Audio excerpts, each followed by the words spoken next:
ubu noneho ninongera kukubwira ngo ibintu byabaye bibi ntugire ngo ndi kugukinisha, nawe irebere neza abantu bagabo babiri bambaye umwenda wa RDF, ingofero nziza cyane zibabereye kandi baseka neza cyane.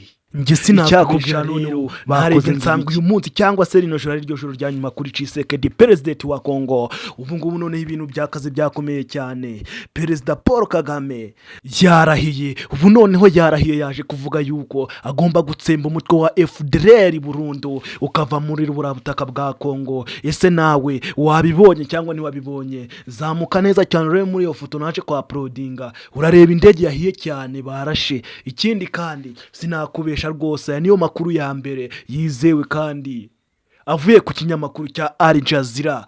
Ubu ngubu noneho President Paul Kagame yamaze kwemeza yuko umutwe wa FDLR ari washaka gutsemba burundu ku butaka bwa DR Congo buyobowe na Tshisekedi Chilombo, umuyobozi abanyekongo bahamya neza yuko adashoboye kuyobora. Gusa abo mu mujyi wa Kinshasa sinzi nimba ariko nabo bimeze, gusa ba hano hafi bo barangije kumanika amaboko ravuga bati Tshisekedi Chilombo nta buyobozi bwe, nta kuyobora kwe. Gusa ngewe ndaje mbibanyujemo neza cyane, iby'indege President Paul Kagame yaguze sibyo mwabimenye. Kamite mboneraho no kubasuhuza abo muri teritwari ya Rucuru, mwese ndabasuhuje. Abo muri teritwari ya Nyiragongo namwe ndabasuhuje. Tugarutse hano hafi Munagana namwe ndabasuhuje. Rwanda Kigali ndabasuhuje. Hirya mu Burundi namwe ndabasuhuje. Icyambere ni subscribe tukazajya tubagezaho ibi biganiro byacu. Ubu noneho M23 wayo yakaze cyane, abantu bose yabateye ubwoba. Gusa bamwe muri bo barimo kuvuga bati iyi si intambara ahubwo niyica rubozo, kubera yuko noneho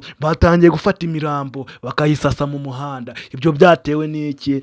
Mu minsi yashize mwagiye kumva umusirikare bafashe wa M23 baje kumukoresha amagambo mabi, batuma avuga amagambo atagakwiye kuvuga. Yarajya aravuga ati ngende umunyarwanda nkomoka mu karere ka Gatsibo naje muri Kongo kurwana. Gusa ibyo ngibyo ntago M23 yigeze ibyishimira na rimwe, kuko ntago bari bamufashe, ubwo barabibeshe. Bafashe umuturage usanzwe bamwambika imyenda ya gisirikare, batangaza ko ari umusirikare wa RDF bafashe.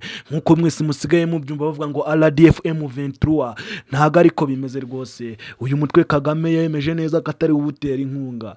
Gusa Tshisekedi Chilombo abivuga buri munsi kandi abivuga hekenye iryinyo. Kagame nawe president w'igihugu cy'u Rwanda akamusubiza agira ati nimugatinye ibitumbaraye kubw'igihe kigeze birameneka. Ari nakabwiriramo perezida w'u Burundi, uyu nguyu ari we waje gukura ku butegetsi nkuru nziza, nkuko abantu bose bagiye babivuga, kari we waje kumukorera politike bikarangira apfuye kandi yishwe. Akaba ari nanjye ngewe bahanuye kuva kera, bagiye bavuga umugaragu wanyu Imana yiremeye ugomba kubagezaho amakuru masha buri munsi. Niko bimeze kandi ni nako biri. Niyo mpamvu nanjye nazindutse kare kare, mwese mbabuza kuryama, ndabahagurutsa ngo tumanze twamenye ibi bintu byabaye muri DRC Congo, FDLR, M23, RDF ndetse n'ikindi gisirikare cyo mu Burundi, ingabo za South Africa, zose ubu zabyivanzemo. Ibyo byose nibyo tugiye kunonosora. Umugaragu wanyu turi kumwe Emmanuel cyangwa se ma present. Uyu munsi ndaje mbibanyuremo byose, mukomeze munkurikire. Icyambere kora subscribe kugira amakuru azajya kugeraho buri munsi.